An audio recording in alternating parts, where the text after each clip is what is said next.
Hello and welcome to the Wisden Cricket Weekly podcast. This week, arguably the biggest series in the World Game starts with India taking on Australia at Nagpur for the start of the Border-Gavaskar Trophy. We've also got a World Cup starting on Friday, so lots to get through on today's show, including one of the most surreal comments we've ever had sent in. I'm Yas Rana, and with me today is Katya Witney, Joe Harman and Phil Walker. Phil, we've got through a month of predominantly white ball and specifically franchise cricket. We've had David Cameron applauding Alex Hales and all that. And now we've got the number one team in the world going to the number two team in the world for 4 tests. The first time Australia have toured India in 6 years.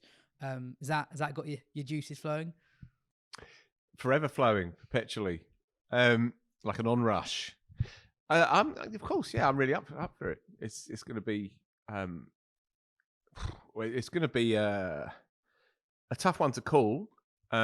All that will be Australia are struggling a little bit with 1 or 2 injuries. Obviously, they're losing their big 2 quicks, and Cameron Green has been ruled out, so they're not quite full strength. But it still is a resurgent Australia side, number 1 in the world, and they have a point to prove out there. I think Steve Smith is going back to a place where he lit it up last time, played one of the great knocks in Pune, and he'll be alongside Marnus, the key men again. India, there's 1 or 2 issues around who they're selecting. Obviously, Rishabh Pant is not available for obvious reasons due to that awful car accident. Thankfully, he's making a full recovery, it would seem, but he's obviously not available, so they'll be going with an uncapped keeper. So there are 1 or 2 issues around their lineup as well. But however, whichever 22 take the park on Thursday morning in Nagpur, it's going to be a humdinger. And it's interesting that the build-up has focused around the idea that this is the big one, with big capital letters. And, obviously an Aussie enjoys saying it, knowing that this will filter its way back to our little pocket of the cricketing world. But look, I'm all for it. And while they can't speak with any great authority because they've never won in England or indeed in India, they nonetheless say that a win in India would be the pinnacle, would be the toughest place to go and win. And undoubtedly that is the case. The spectre of Ravichandran Ashwin looms epically large over this whole series. He's been unplayable when coming up against anybody over the last few years. He's an all-timer. He fancies it. He's been quite vocal in the build-up to it. And yeah, look, if you can't get up for this one, you're in the wrong game, Phil. Then you're definitely in the wrong game. Joe, how about you? How do you see this series going? I don't know if I agree with Phil that it's a tough one to call, really. It's not to say that Australia can't go and win there, but I'd be quite shocked if they do. And that's only been exacerbated by the injuries they've got. I don't know how much I fancy some of their kind of in-form batters over the last year or so to go in India. Travis Head hasn't done so well outside of Australia. I think Labuschagne averages 33 in 7 tests in Asia. Compare that to kind of 70 or so in Australia. So whether he can kind of stretch his numbers up to that kind of level or anything near is going to be crucial for them. But it's the bowlers really. I think looking at that. To lose we talked before, would Australia go with their quicks? Would that be their way of trying to win in India, despite the fact that the conditions don't necessarily lend themselves to that? Well, that's almost been sort of taken out of their hands with the loss of Hazelwood and Stark not available for the first test. And those spinners, it seems, the chat around it seems they're going to go with Agar as a second spinner alongside Lyon. And it feels like they're falling into a kind of classic English trap here of picking a spinner because of the way they bowl rather than how good they are. I haven't seen anything more of Todd Murphy than a few balls on YouTube, but everyone seems to say he's the better spinner than Agar. If that's the case, then I reckon you play him, even if that does mean you end up with 3 off spinners in your side with Travis Head there as well. And Green is a big loss. They say he might play as a specialist batter, possibly. I don't think he's going to. Smith said yesterday, maybe in the press conference as vice captain, obviously, but he said he's almost certainly not going to play. Right. Okay. So then they're hopeful for the second test. So it's probably Renshaw at 6 who played there in South Africa and obviously got runs and famously shat himself as well, didn't he, in the last trip to India? Or did he not? Alan Border said he should have stayed out there and shat himself. He had to run off mid-innings so he could not shit himself. And Border said he'd rather see him shit himself Yeah. than come off the pitch. Yeah. That's a very very on-brand Border comment.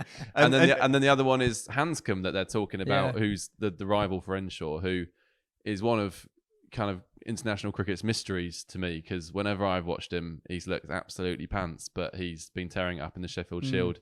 When he plays for Middlesex, he can't buy a run, but he's thought of as a good player of spins. He might be in contention as well for that role. There must be an Australian podcast that thinks this about a lot of English players.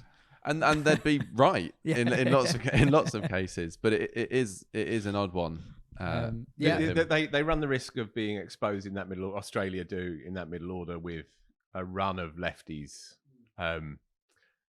with Carey as well. Obviously, the keeper almost certainly at 7. If Renshaw is in there at 6, behind Head at 5, then Ashwin will be potentially licking his lips. That said, he has the one that goes the other way. So, and he made a mug of a lot of right-handed English players when England were out there a year and a half ago. So who can say? I mean, there's some chat in the Indian media that they might play all 4 spinners. So Jadeja, Ashwin, Axar Patel and Kuldeep Yadav.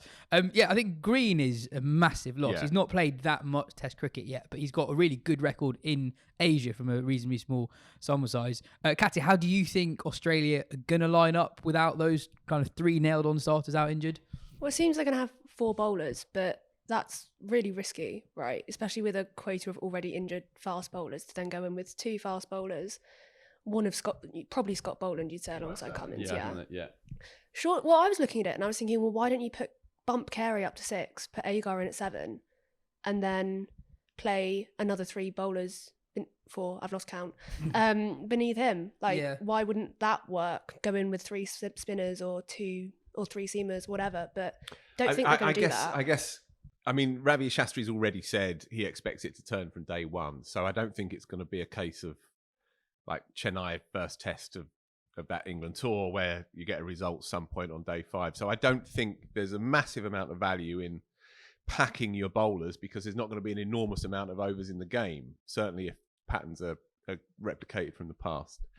And I think Australia will probably be thinking, we're not going to get that much more out of playing 3 spinners as opposed to 2, and so especially they quite fancy see how they go. Pat Cummins was talking up Travis Head as better than a part-time spinner as well. So that Yeah, but you still look at that 2 seamers, one of them being Scott Boland, who's never played a Test match outside Australia. Sure. You've got Cummins, and that's about it, really. So that if you're not going to get anything out of a ball if it reverses at all, because they're not going to risk Lance Morris, are they? Having not played a Test before, he's the one that could really get it reversing with Cummins, and they're not going to reverse it. They're not going to risk playing him. No, you wouldn't have thought so. I can absolutely see what you're saying, but it's the problem as England have. When Stokes isn't fit, however you do it, it doesn't quite work. So Green solves a number of problems, but he creates a number of intractable ones as well. I'm almost certain that they will go with Carey at 7, Head as your 5th bowler, and try and get it done with 2 and 2.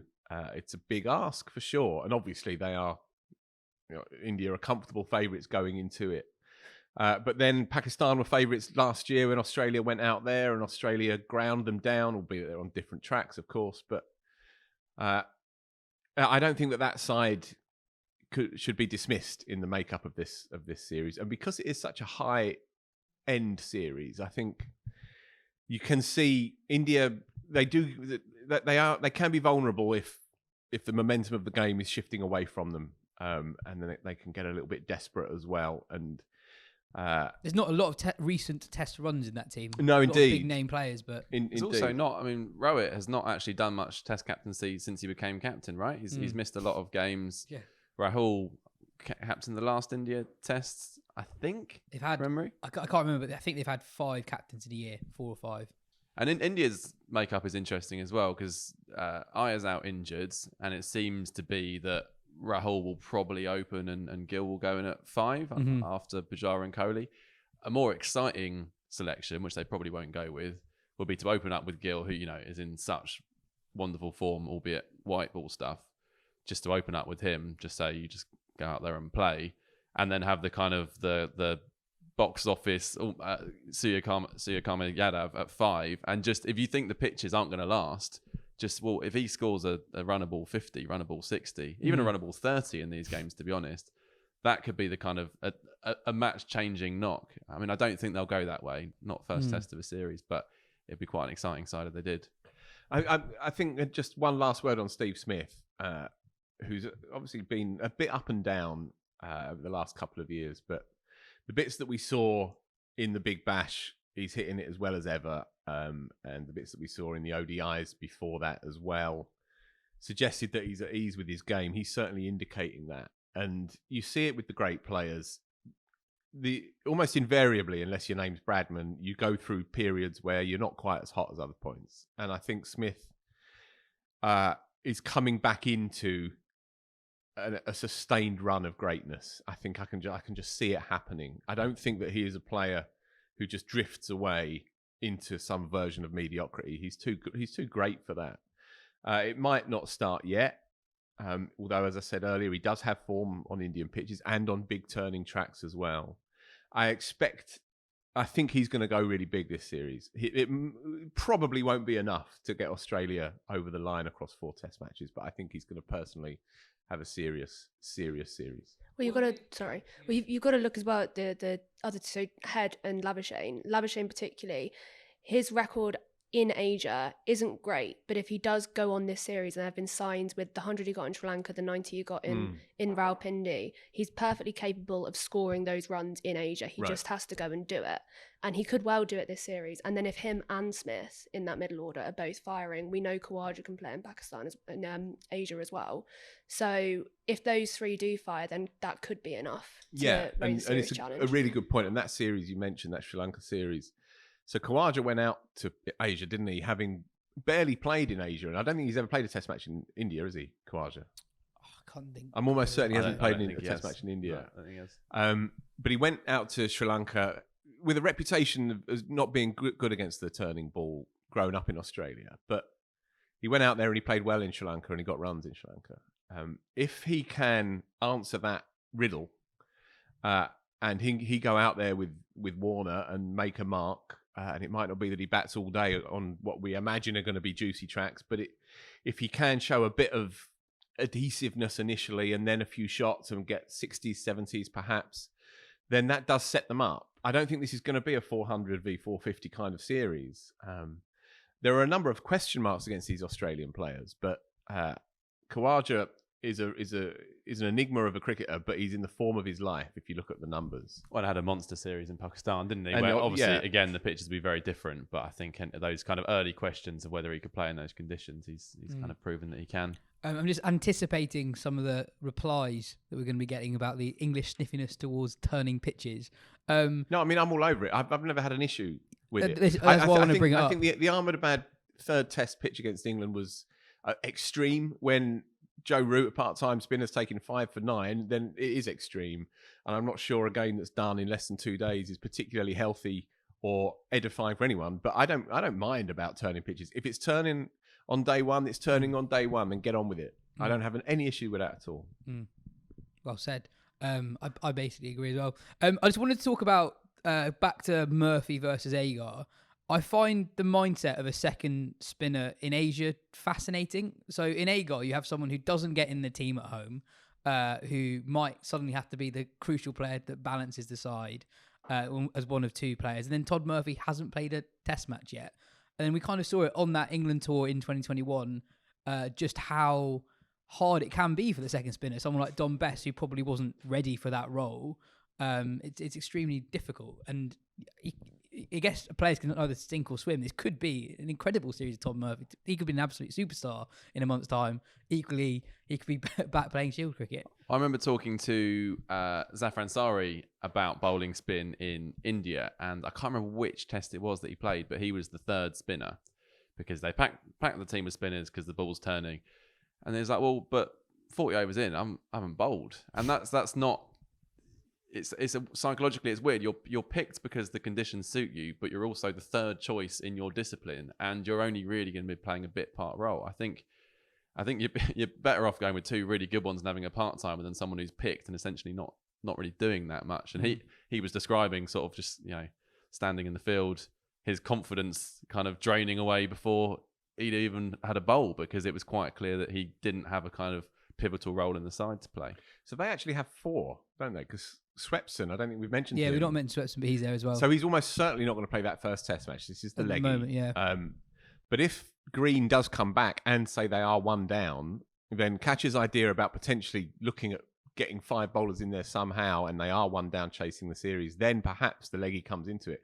I thought he bowled all right in Pakistan in moments. He wasn't consistent enough, and they were very tricky pitches, unyielding pitches. But I can see that perhaps if they are chasing the series, that he does come into feature somewhere or other, because even though he's going to go for a few, he is a wicket taker. I read that his record against right-handers is surprisingly poor for a leggy, and Agar's is actually really quite bad for a left-arm spinner. I think he's averaging in the 70s. They should over play the the last 2 few off years. breaks. Yeah, Play the 2 offies. Whereas Murphy's, he's the off spinner, so you wouldn't necessarily fancy him against the right-handers. Actually has a very good record against the right-handers. Yeah, So, and just for people who don't know, I mean, I've barely seen him either, but he's tall. He gets a lot of overspin. Apparently, he's a conventional right arm off break bowler, but he's got a very, very good record early on in his career. He's 22 years young, but he's taken 3/4 in 7 first-class games already. Bowls like Swan, genuinely. Yeah. He's very clear. He's Similarities with Swan. only been bowling for 6 years, I read. Yeah. Is that right? Yeah,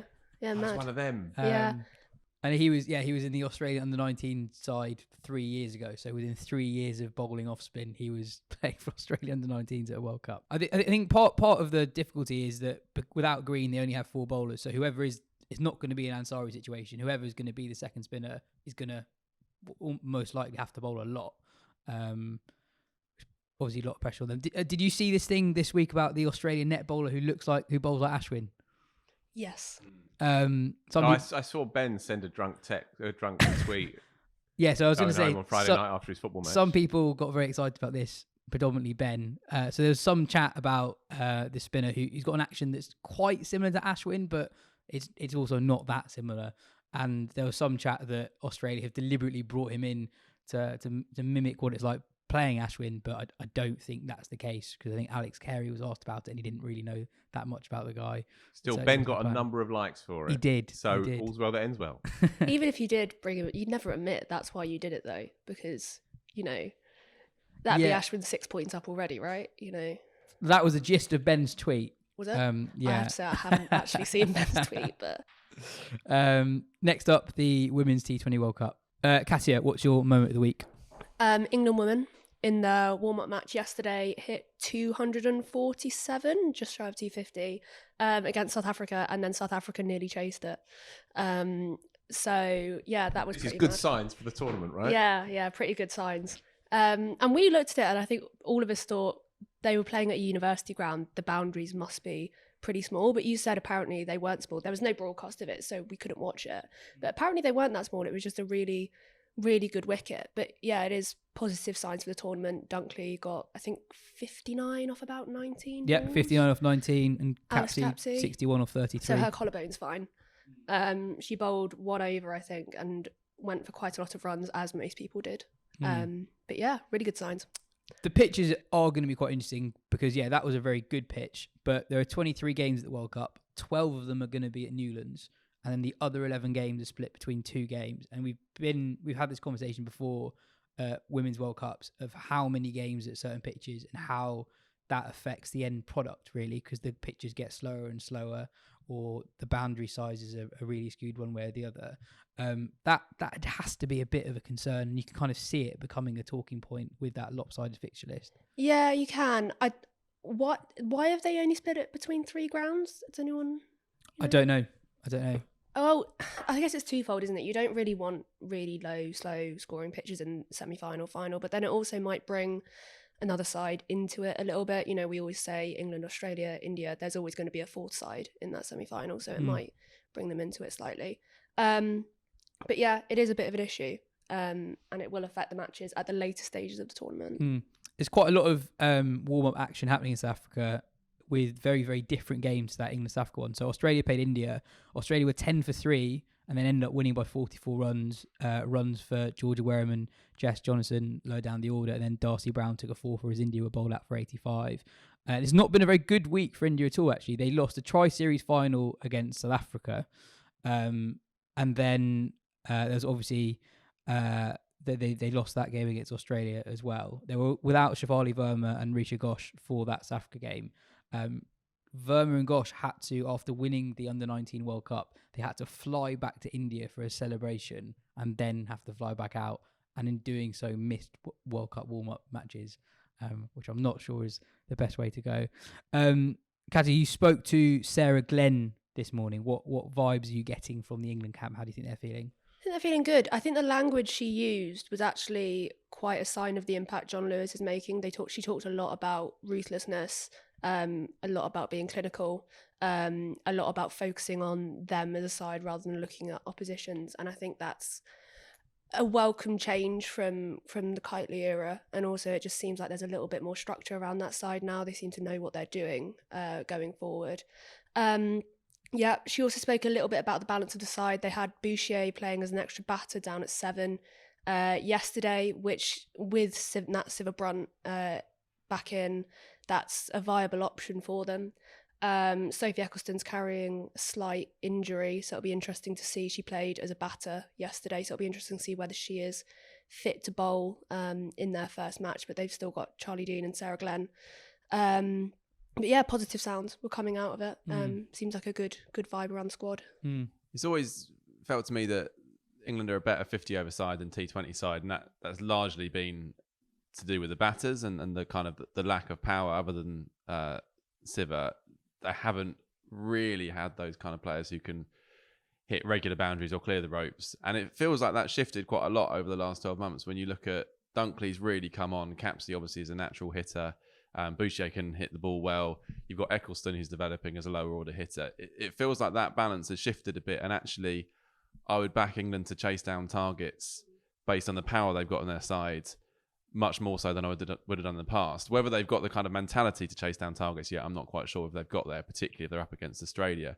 But there's good signs that they're a more kind of dynamic T20 outfit than they have been in previous years. Well, you said Dunkley. Dunkley, I think, is a better T20 player than she is ODI player. So having her in the side does tilt that balance a bit towards them being a better T20 player, better T20 side. And it's incredible in her short international career how much of a better side England look when Alice Capsey is in the side. And having those players that have come through. And also even looking at the bowling with Charlie Dean coming on for some reason. Well, I thought she'd played loads of T20 internationals, but she's only played 5. So with Charlie Dean coming in and with Lauren Bell also coming in and doing really well, their bowling looks a lot better as well. So, you know, it's positive signs going forward for them as a T20 outfit. And the pitches might not be good for the overall quality of the product, but actually that could fall into England's hands if Ecclestone's injury isn't particularly serious. You could have a team with Ecclestone, Dean, Glenn and Capsey bowling, so England could pack the overs of spin. I think what people forget is because Ecclestone is so good, they forget how good actually England's spin department is as a whole. Like Sarah Glenn's ranked number 4 in the world. Charlie Dean's taken 11 wickets in the 5 matches he's played at less than 5 and over. Like they have really, really good spinners below Ecclestone. So yes, Ecclestone would be a massive loss if she wasn't going to play, but they still have those 2 really good spinners. And Glenn said this morning that they could potentially look at playing 3 spinners, like you said. It would be an option for them, especially with Sivabrunt balancing the side as the all-rounder. So yeah, could play into their hands a bit. When we talk about Australia, we kind of just brush past them quite quickly because of how good they are. And I think it's worth just reiterating how good they are. So in the last year, the only game they've lost was after a super over against India. And the vast majority of their games have been away from home as well. So they're almost literally unbeatable at the moment. And they've actually added to the side that won the last T20 World Cup. Talia McGrath's obviously come in and done really well. They've got quite a few players who strike around about 140 at a very healthy average as well. So they are very much the team to beat. Back to the men's game, New Zealand named a squad for the England series that starts in just over a week. The headline news is that Carl Jamieson is back fit. I was working out what their side is likely to be and came up with Latham, Conway, Williamson, Nichols, Mitchell, Blundell, Bracewell, Jamieson, Southey, Henry and Wagner. It's quite a good team, Joe. It is a good team. Yeah, and it's probably, there's a feeling that New Zealand aren't the force that they were, but actually you're right, when you put that team down on paper, it looks pretty good. The glaring omission clearly is Trent Boult, and yeah, Jameson hasn't bowled a lot for a long time. Southey, there are signs that he's waning. and Henry is, has had some brilliant performances, but has not got a great record overall. So I think, sure, they look like a good side, but they're not going to be able to replace Bolt. And the batting, it's solid without looking anything to fear, I would say. I do think, and maybe this is an obvious statement now, England are going so well, but you wouldn't have said it previously. I do think England go into this series as favourites. I'd be surprised if they lose. But then that's kind of perhaps just playing into New Zealand's hands. They've still got an awesome record on home soil. Yeah, and I kind of think that this New Zealand series is going to be, in terms of how much it challenges England, quite close to what people thought the Pakistan series would be, and ended up not being because of the quality of the Pakistan attack in the end. These are probably going to be pretty flat wickets. That's what England had last time we were out there.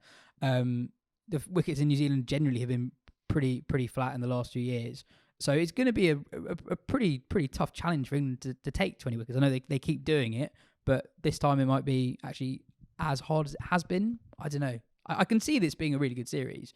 Apart from there's only 2 matches. Apart from So it how only good being can it 2 really matches. be? I think we might have 2 really good test matches. Phil, how do you see it going?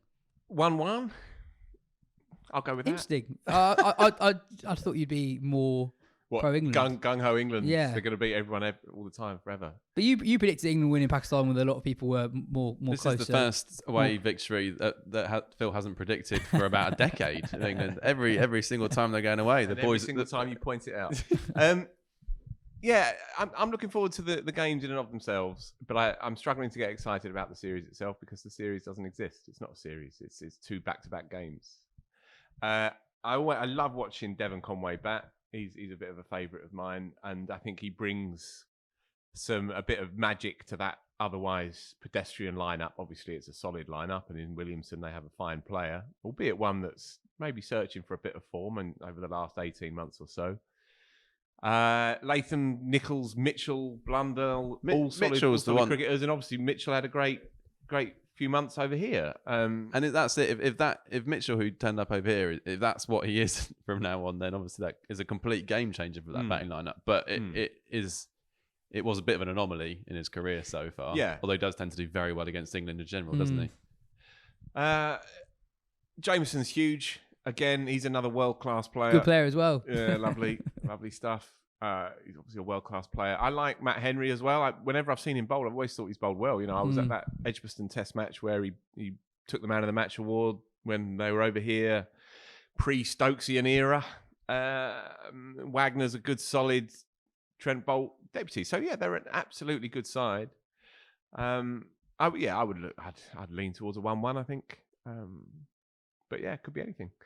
New Zealand, they lost this time last year to Bangladesh, didn't they? Edibo Hussain bowled them out in an afternoon, and no one saw that coming for a second. And yet they are also broadly unbeatable in Fortress New Zealand. They very, very rarely, if ever, turn over a series to the other side. And England haven't won out there for a long old time, right? I don't even want a test match, right? When was the last time they won a test match in New Zealand? 2008? Should have done this research before I think brought it up is. the point. But I think it is. They do tend to go there after losing to Australia 4-0. Yeah. So, Well, so in 2019 they lost 1-0. 2018 they lost 1-0. 2013 that was 0-0. So yeah, 2008. So 2008 would have been Side bottom. It's the side bottom series. Yeah. Okay. Yeah. And then before that, it was the mad Christchurch game. Yeah. In Astle 03, double ton. perhaps. Yeah. Yeah.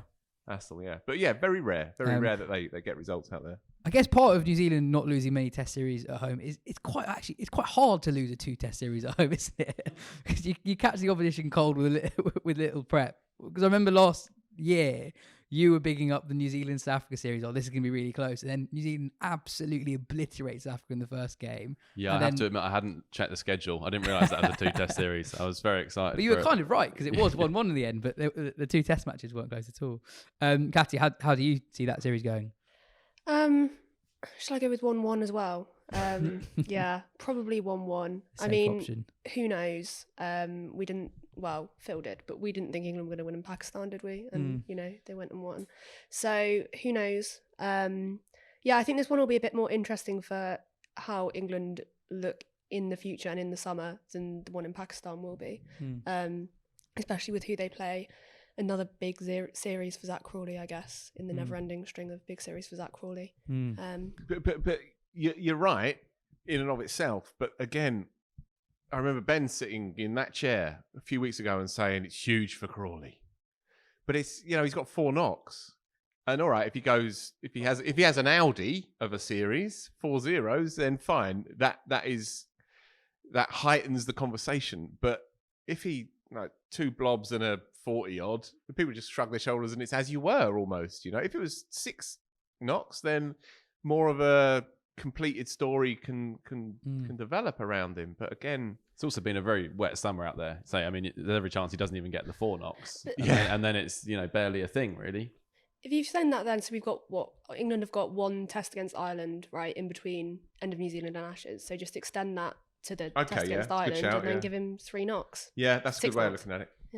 Yeah, and he will play quite a lot of championship cricket at the start of the season, which it's debatable how much importance Stokes and McCullum will put on that anyway. But the pressure could build with a slow start to the summer. But and I guess if we're going a bit further, Ben Duckett will come up against some interesting quicks, and he didn't really face that in Pakistan, partly because they were moribund pitches, partly because all Pakistan's quicks are injured. Out there, Wagner's got some pace and he'll bowl it in at the rib cage to the left-hander, and Henry's got some pace through the air. Jameson will bother him, tickle him under the armpit and so on, and he will experience a different kind of Test cricket to that which he's had before. So that will be interesting, I suppose, to see how he goes. Also, we're doing big series 4. I think Ben Foakes fits into that category as well. Only played 1 of the tests in Pakistan, 2 of the tests in Pakistan. I think he played the last one. Well, just one. Last one. Played the last one. We've got Bairstow waiting in the wings to come back. Foakes has done nothing to deserve to be dropped, but he's going to have to do really, really well to keep his place. How many times has that sentence been said around him? Carries him around. Yeah. And then also, just for England's attack is a little bit different. You got Potts and Broader back. They weren't there in Pakistan.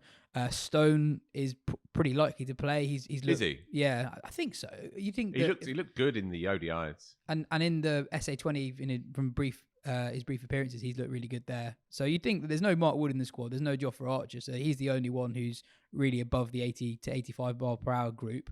So you think he'll play at least one of those test matches. So good. That's a very big series for him.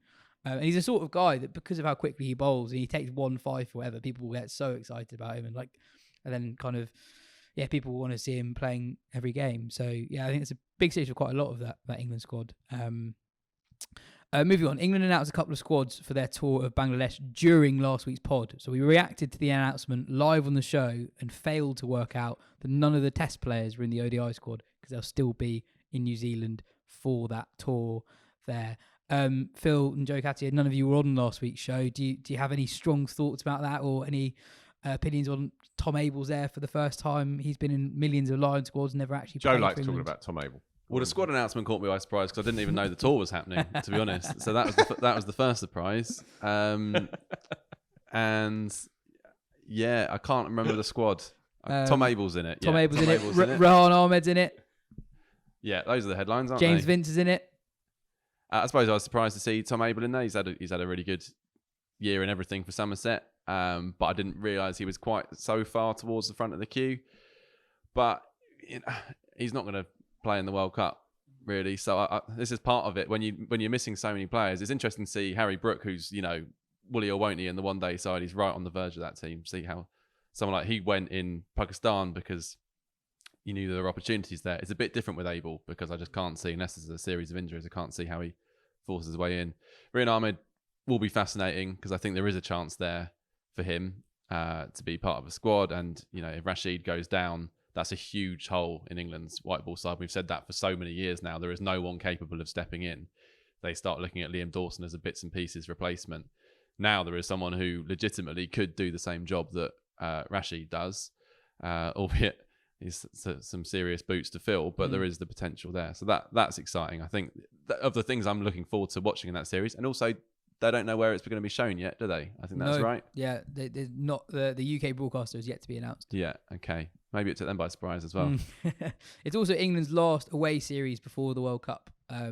So with so many players who are likely to start that World Cup not playing, I'm not actually sure how much you could read into how England play there. And also, we always lump all Asian conditions together, And they're very different. They are very different as well. An announcement from the Wisden shop: prices on all Wisden ales are at an all-time low, with up to 45% off on our packs of pale and amber ales. Has it gone off? I hope not. Each can design features a different Wisden Cricketer of the Year, and for every can, we will include a free Wisden Cricketer of the Year collectible beer mat. You can find these on sale now at the Wisden shop, available in packs of 6, 12 or 24. Wisden chalices and tankards are also available on sale as the perfect complement to the ales, all of which are available at wisden.com/shop. I've got about 7 Jeff Humpages at home, just for the record, just on my mantelpiece built up. Do you know if there were more Humpages produced than other cricketers? I just think I got unlucky, like in the Panini football stickers back in the day. Yeah, I just think I got humped. I've got humpaged. I've got quite a few Alex Stewarts. Have you? Yeah, quite a few Alex Stewarts. Lovely. Right, well, I'll do a swapsy with you. Joe, what's your moment of the week? Mine was news came through last week from Surrey that Tom Curran is taking a quote, an indefinite step back from red ball cricket in order to prioritise his physical and mental health. He's had a lot of injury problems over the last few years, and that in combination with his England commitments have meant he's only played 8 red ball games since he played his 2 tests in the 2017-18 Ashes. So, you know, in that sense, perhaps it's no great surprise that he's made this decision. Equally, for someone like Curran to make this call, and he has also stressed it's not necessarily forever. He might come back to red ball cricket, but it is just the latest example of how much and how quickly the game is changing. Curran is not part of England's white ball setup at the moment, hasn't been for a couple of years, but he is playing in the T20. He's about to go and play in the PSL. He wants to make sure he's in the kind of prime condition to make the most of those opportunities, which we know are very lucrative, and you can't really blame him for that. But, you know, this is a guy who took 76 championship wickets in his breakthrough year of 2015. He made his name as a red ball bowler, and now at the age of 27, he might conceivably never bowl with a red ball again. And that, you know, I'm not sticking the boot in. It's just another indicator of the way things are going and where priorities lie. I mean, he did only play twice last year, but he scored a brilliant 100 for Surrey. And I wondered, well, maybe if he wants to just focus on his white ball bowling, does he not want to bat in Championship cricket? He could conceivably play as a sort of lower order hitter for Surrey.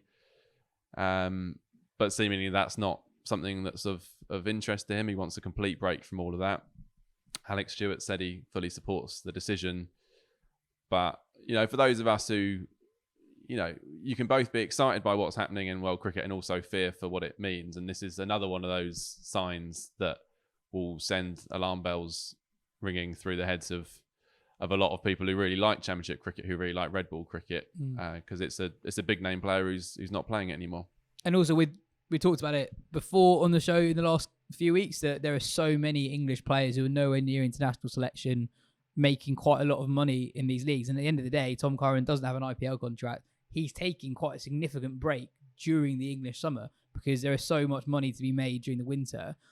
The first 2 months of the English season before the Blasts and the 100 get underway, that's actually the time for these players who can make that kind of money to take a break. And Tom Curran, sure, he's nowhere near Test selection at the moment. He's not played that much first-class cricket recently. But there will be other players for whom they actually have that decision to make, that they actually wouldn't have had that decision even a year or two ago, because there's so much opportunity now compared to just a couple of years ago. Because I actually put the question, sorry, I haven't had a response yet, because I only asked them yesterday whether this means that Tom Curran has got a new contract, whether he's a white ball only cricketer or whether it's something more informal than that. But the reality is that the comparative money, it probably doesn't matter that much, whatever the contract is at Surrey, because it's not really going to compete with his stint in the PSL or the ILT20, or if you can get a big bash gig again. I imagine doesn't make much difference to him. For what it's worth, I'll just throw in my thoughts on it. Firstly, it's obviously not surprising. It's also, sure, symbolic of the way that the game is going, but to me, a pretty small symbol. And it's because my reading of it is that it's very specific to this particular cricketer, Tom Curran, who is a white ball cricketer by instinct as well as by skill more than anything else. He's got some good red ball numbers. But that season you mentioned, they were in Division 2 and it was 7 years ago. And I think, he's on record as saying, years ago, I wanted to be the best white ball bowler I could possibly be. I remember he gave an interview to Vish.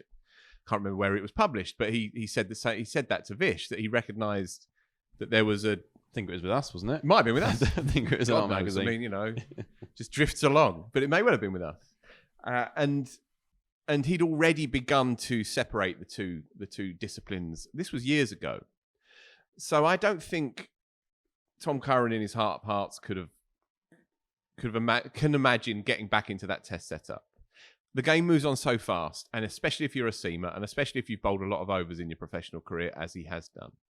I think if there was still a legitimate chance that he could feature again in an Ashes squad, say, then I think there's more chance that he would have not made this decision, in the way that Reece Topley went back on his white ball decision because he thought, I'm bowling well, I've got a bit of pace back, I'm 6'4", left armour, and England need one, as in the test team may well need one. And so he reversed his decision and started bowling red ball cricket for Surrey last year.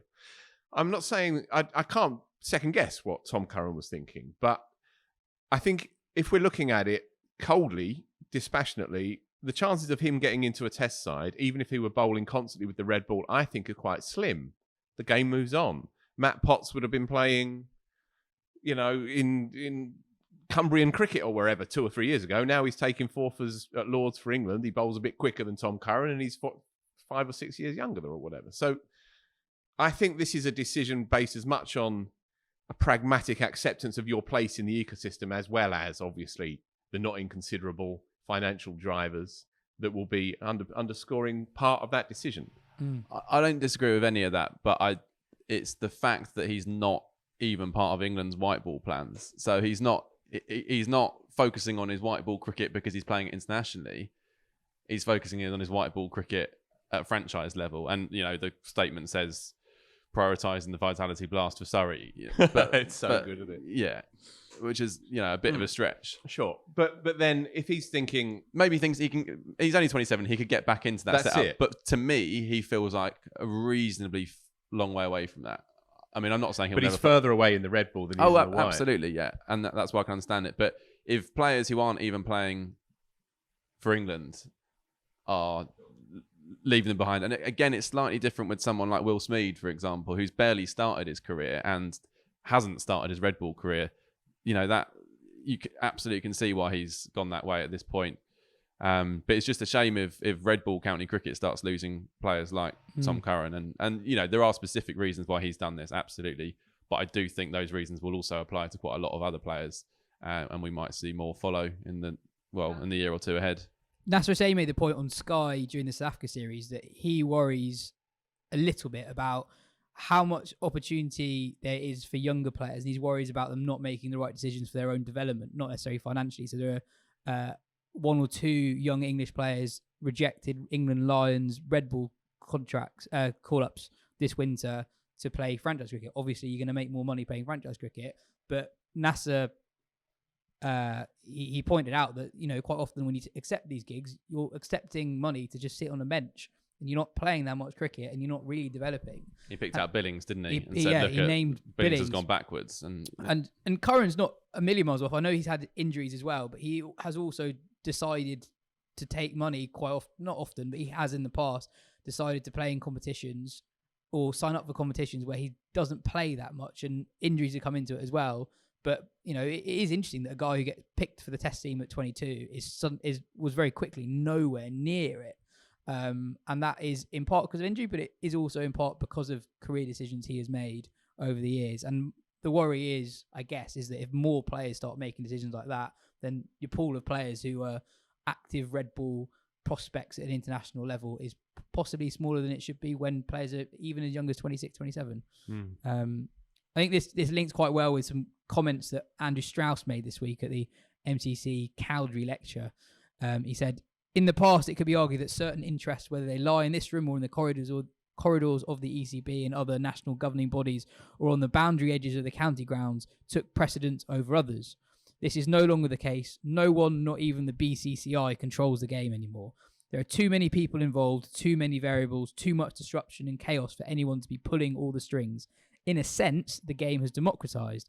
While this is confronting and perhaps difficult to hear for some, I feel like we should be rejoicing in this fact. The game now has both more freedom and more levers available to allow it to fulfill its purpose than ever before. There is genuine choice for players, spectators and followers alike.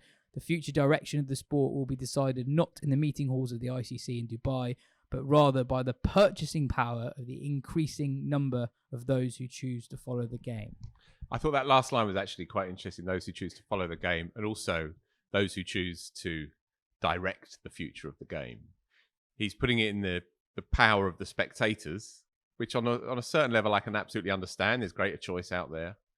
But also, it's as you remove the power from the traditional hotspots and obviously from its epicenter in Dubai with the ICC, it's the purchasing power of TV companies. It's the purchasing power of multinationals. It's the purchasing power of cement companies in Chennai and so on and so on. That's really where the power is shifting, not so much into the brotherhood of fans across the world, but to those who are selling their wares to these people, and that's really where the power is shifting.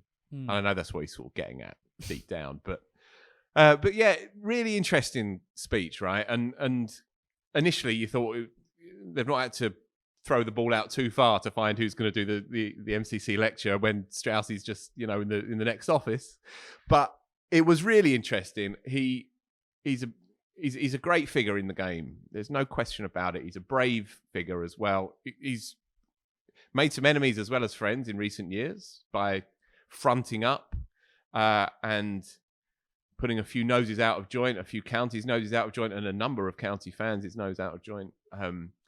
But he is saying things that people don't want to hear, and he has put himself forward to say these things. And he didn't need to do this because his legacy was already assured completely. But his heart beats for the game, and he's prepared to, as he said, some of this can be confronting. Well, he's making us confront some of these points and some of these challenging realities of the game, not just today but tomorrow as well. I mean, definitely his association with the 100 has made him unpopular with a large swathe of people, but he is undoubtedly one of the smartest minds in English cricket and has done a huge amount as captain, as director of men's cricket.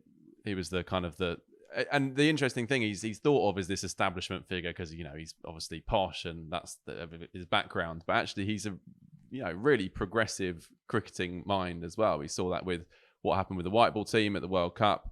The 100 is another example of that. And actually, we've seen it with the Test team now when the really good interview that Butch did with Rob Key, which we're going to have on the podcast in a couple of weeks. Key was absolutely clear. He said, none of this happens without Strauss. Strauss was the one that got me on board.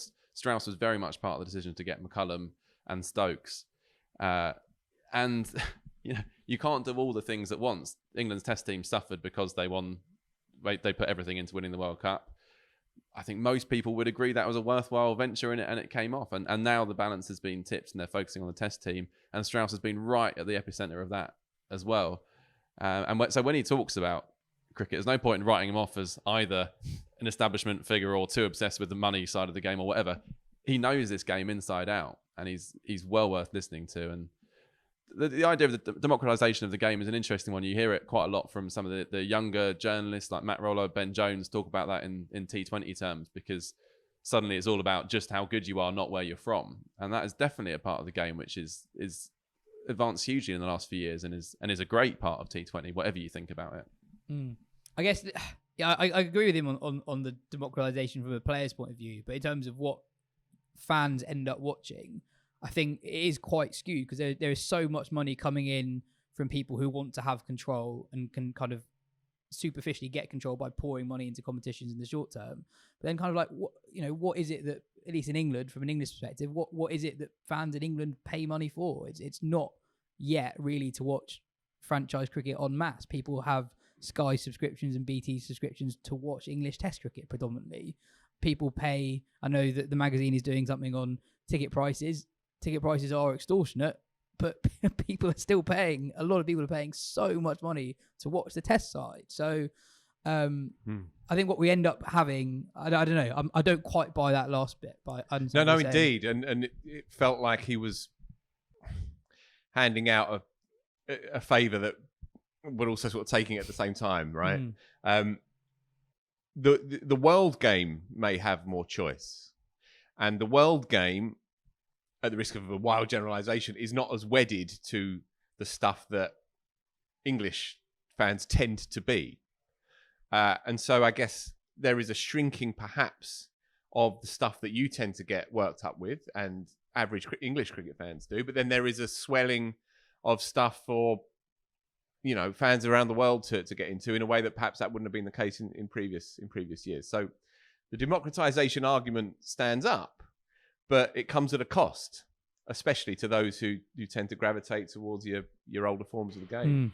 There's room for nuance, really, isn't there? We tend to look at these things in very black and white terms, and Strauss is a realist, if anything. So he's saying this is what's happening with the game, but there's room to look at it and objectively analyse whether these things are good and bad, and who they are good and bad for. You talk about democratisation from the players. Well, arguably that takes away from, as you said, the democratisation amongst the fans. That's both a good and a bad thing. So you have to look at it as realistic nuance, I guess. There's not room to say this is definitively good, this is definitively bad. It's always somewhere in the middle. It's always more complicated, and it's always more obscure.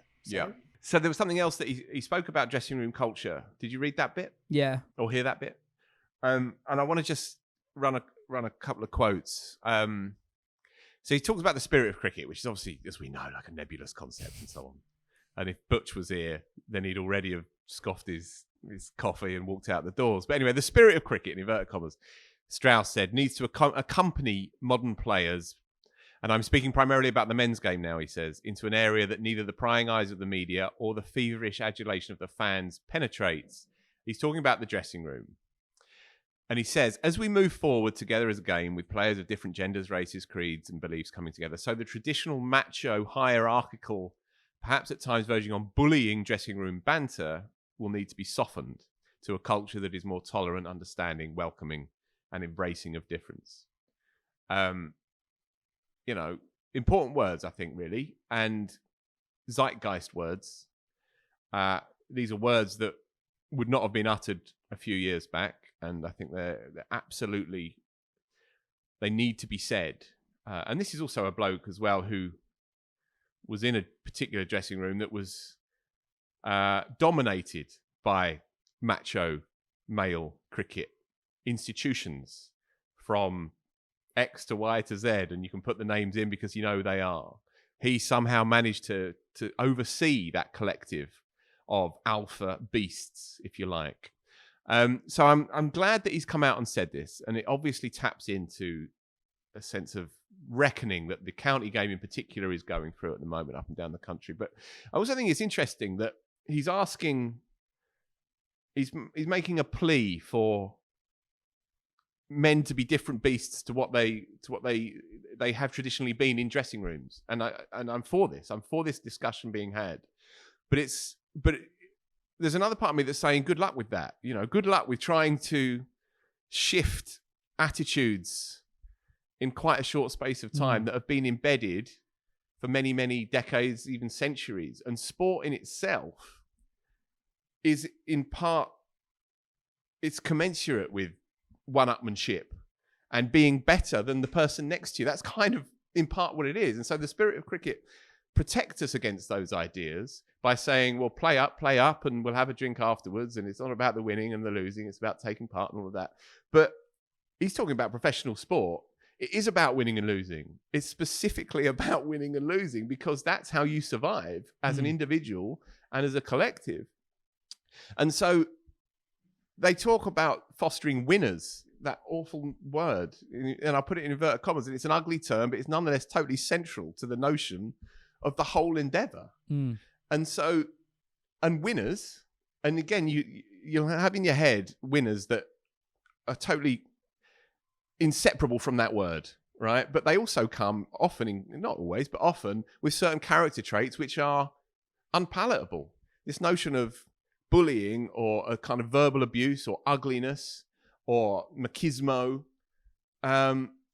belittling, demeaning language, that has been tacitly stomached forever in sports dressing rooms, in male sports dressing rooms in particular, because that is the way that it works, or it certainly has worked up until this this fascinating moment that the game is confronted with.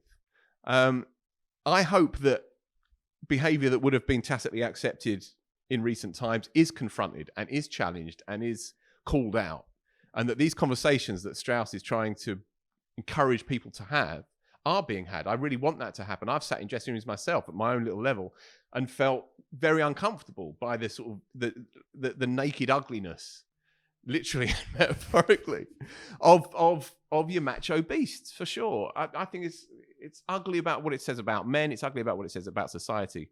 But it is very much a mirror of how people are, and certainly how people have been for many, many years.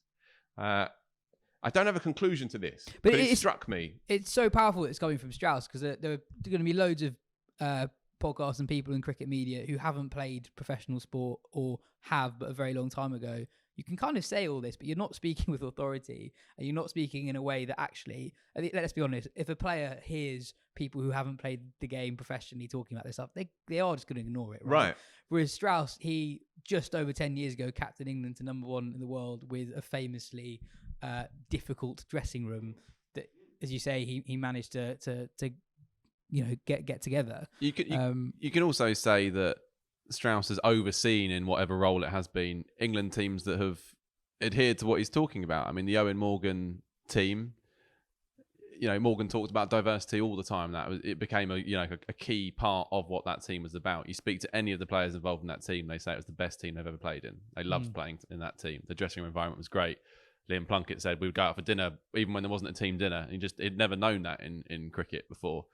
And you're starting to see it now as well with the Stokes-McCullum side.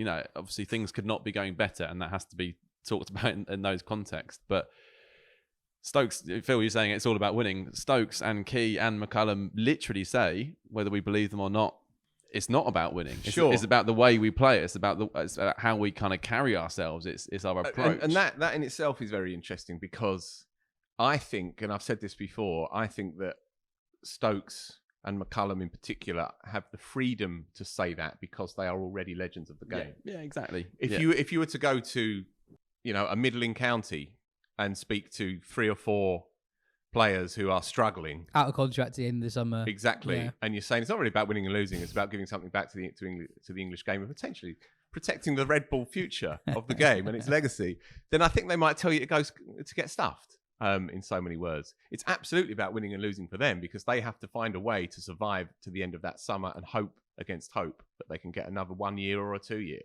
So I think these conversations are absolutely welcome. And you're right to point out that these conversations were already being instituted before Strauss has come out and said these things, of course, and before cricket's reckoning and race scandals came to prominence 2 years ago, or a year and a half ago. It was already in place, for sure, among the more progressive elements of the game. But I just think it's interesting that we are having this conversation, having heard things, seen things, read stories, and seen bits of it myself. He is just a fascinating figure, isn't he? He's not that long retired. He's done so much outside off the field, and he obviously did so much on the field as well. But you say that authority that Strauss speaks with, that's key, because it has to be someone like Strauss, but these structures of power in the game are so predominantly male that the reason that they've not spoken out about it before now is almost that element of it within that space as well. It's been talked about for so long outside of that context with people from outside of that power structure that this needs to be changed. I've been having these conversations since I was yay high, that it needs to be changed. Sure. So it is a big moment that someone like Strauss has come out and said that, but it's not going to change until you massively diversify those power structures of the game. You talked about Strauss being progressive, but also same time an establishment figure. There also needs to be that kind of reckoning for these conversations to be able to be had, because otherwise it's not going to change. And there's still going to be that toxicity that runs through that kind of structure of cricket, all the way from the top, all the way down to the dressing room, all the way down to the village green dressing room with the under-14s. You know, you say that you've been in dressing rooms that have had toxic, that, you know, you felt uncomfortable in. I have never sat in a sports dressing room. I was going to ask you this. So he specified as primarily about the men's game. So I was going to ask you, you've sat in many female cricket dressing rooms, and you'd have spoken to cricketers up the ladder as well, female cricketers, and you say you've never experienced any of that. Not personally, you know, playing very low level of cricket that I have. I've never, and others as well, I've never felt that level of toxicity. But the one time where I've been in a male side. Yeah. You know, or the few times that I've experienced that, I've been in a male side. Yeah. You know, it's not going to change until you have a complete overhaul of the structures and where the people come from within the structures. Yeah, absolutely. And a couple of articles that I read about the Strauss lecture pointed out that, you know, he did talk about the need for diversity, etc. But he is the 21st speaker at the MCC's Spirit of Cricket lecture, and every single one of them has been a man. I noticed that list as well. Bit of news from the Yorkshire racism scandal this week. Yorkshire has admitted liability in response to 4 charges, including a failure to address systemic use of racist and discriminatory language over a prolonged period, and a failure to take adequate action in respect of allegations of racist behaviour. Tim Bresnan, John Blaine and Matthew Hoggard have said this week they will not be participating in the Cricket Disciplinary Commission's investigation and panel that's about to come up in a couple of weeks' time. And Rich Pyra as well. So that means that 5 of the people who are supposed to be part of it are no longer part of it. In an interview with The Times this week, Bresnan and Blaine said they had lost confidence in the process. They are particularly concerned about the leaking of statements in recent weeks and the ECB's failure, in their view, to interview them before charges were brought to them. We'll be on that story as it develops in the next few weeks. My moment of the week, I didn't think I'd have a moment of the week on the Big Bash, but it is the Big Bash final, which was absolutely amazing. I don't know if you watched this. I watched the highlights, yeah. 53,000 people at Perth, all pretty much behind the Perth Scorchers. And you had the 2 heroes were Cooper Connolly and Nick Hobson. Connolly is the Australia under-19 captain. He hit 25 off 10 at the end in his second ever innings in professional cricket. They needed 39 off 19 when he came to the crease with Hobson there. Hobson, who's not played a whole lot of professional cricket himself, had just run out the inform Ashton Turner. Connolly said when he got out there, he said, I just walked up to Hobbo and said, mate, we can do this. I have full faith in ourselves.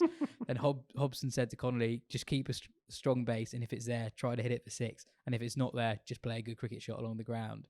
So that was an amazing finish. And there's a great video of the Australian squad in India watching this. And you can hear someone off Who is that screen. guy? I think it's Khawaja. Khawaja says, who is that guy? And then you can hear Ashton Agar say, I love him, which is great. I'm glad it had the finale that it so desperately needed. I'm glad it had a finale. It was just thought it was never going to end. Start again next month, isn't it? Yeah. Well, it's a nice reminder. This is why that everyone was saying we should create something like the BBL. 53,000 people really into a final. You don't actually get that often in cricket. Full stop. So that was a wonderful way to finish a tournament that maybe wasn't quite wonderful for the second half of it. Very briefly on the SA20, that Cape Town team that we bigged up at the start with Rashid Khan, Gagisa Rabada, Jofra Archer, Sam Curry, dead last. Yeah. Dead last. And they sealed their fate as the bottom team with a week to go as well. So it's not gone well for them. Phil, what's your moment of the week? I can't say I've watched it all because that would have sent me spiraling into a fit of despond. But Shiv's boy, how do you say his first name? Tagenarine, I think. Tagenarine, yeah. Tagenarine Chanderpaul. Talk about a chip off the old block. It is extraordinary. He has all of the crabby mannerisms of his father. He has a slightly more flourishing backlift, but he's essentially a clone of his dad. And he made 200 not out in about 3 weeks in the first test match against Zimbabwe, which is ambling to a draw over there on the telly. Gary Balance, 117 not out. You have to have a heart of stone not to raise a smile to that, I think. Anyway, Chanderpaul made an unbeaten 100 in 460-something deliveries. And he became, with his dad, only the second father-son combination to make doubles in Test cricket. Who was the other one? The Mohammeds. The Mohammeds is the correct. I knew you'd get it. Yeah. I wrote the piece for the magazine. You wrote the first piece. Oh, did you? Yeah. That's what got you the job, Katya. Yeah. So it's still paying off. Hanif and Shoaib, yeah, they both made doubles at Test cricket. It's only the second time in history that's been done. And more seriously, they've found one up there, up the top, to go alongside Brathwaite, who goes off like a train, obviously. So, you can make it. You can lie in, knowing that 112 for none after 51 overs. Yeah, on day one. Yeah, my word. Anyway, Bazball reaches most corners of the earth, but not all of them. But yeah, look, good to see that, as I say, they found one. What was the stat? I think Ben tweeted it. The first West Indian opener not called Brathwaite to score a Test 100 since Chris Gale in 08 or something. 08 like that, or something right around that time. Yeah. I have a boring bit of trivia or stats. Talking to Chris Gale is the fourth highest six hitter in men's Test cricket. As we know, Stokes and McCullum nauseatingly are on 107 each. Yeah. Gilchrist is on 100, third. Who's fifth? I can't contribute. No, Phil Phil and I actually. But you were surprised. I was surprised. We don't. Phil and I don't usually talk about cricket. No, but we did have a conversation about this yesterday. Cairns. It's not Cairns. It's not Sehwag. It's not guess. Lara. It's not Flintoff. It's not Hayden. It's not Peterson. It's not Dhoni. It's not Southey. Was your guess, wasn't it? Southey's about 15th or maybe 20th. It's not Botham. It's not Tendulkar. It's not Greenwich. It's not Rohit Sharma. It's not David Warner. It's not AB de Villiers. It's Pant's not Carl got to Hoover. be fast. I don't know where he is, but he's not in the top 30 odds. I'll give you a clue. He's a very, very different type of player to Pant. I was blown away by this. This person hit 97 sixes. So retired. Katya? No. No. Not known for his hair-raising shot making. Callis. Jack Callis is your answer. From 166 test matches, he hit 97 sixes. So there you go. Wow. There you go. Bit of dull trivia just to see. And they're all so boring that everyone forgot them. Yeah. But that is kind of true though. Like I'm trying to think back to Callis sixes. They aren't that exciting. There's like kind of a pragmatism to it. It's like, well, the spinner's tossed it up. I should hit it for six. Yeah. He didn't look like he was having fun whilst hitting the ball for six. He didn't look like he was having fun. Just wanted to bang golf. Full stop. Yeah. There you go. To finish off that YouTube comment I mentioned at the start. To be clear, we don't condone any of the activities described in the comments. So 2 weeks ago, a Where are we going with YouTube this? user called MR commented, maybe it's because I'm watching this high, but Ben always makes really interesting points. Yeah. And then he was back for more the week after, and he said, time to pop in another edible or two, give it half an hour, and then start watching this just to truly appreciate Ben and his wise words. I think I love him. And then he engaged in a couple of... That jawline goes a long way, doesn't it? And then he was engaged with a few other YouTube viewers, and then there's another reply that said, bro, the 2-minute franchise cricket roundup almost made me cry. Cry in what way? Despair? He didn't specify, but I'm guessing, given the nature of his previous comments, out of some kind of joy. That reminds me, someone tweeted about this a few days ago. The 2-minute thing. Yeah, someone basically, why the hell are you doing that? Pull yourselves together. You call yourself a cricket podcast.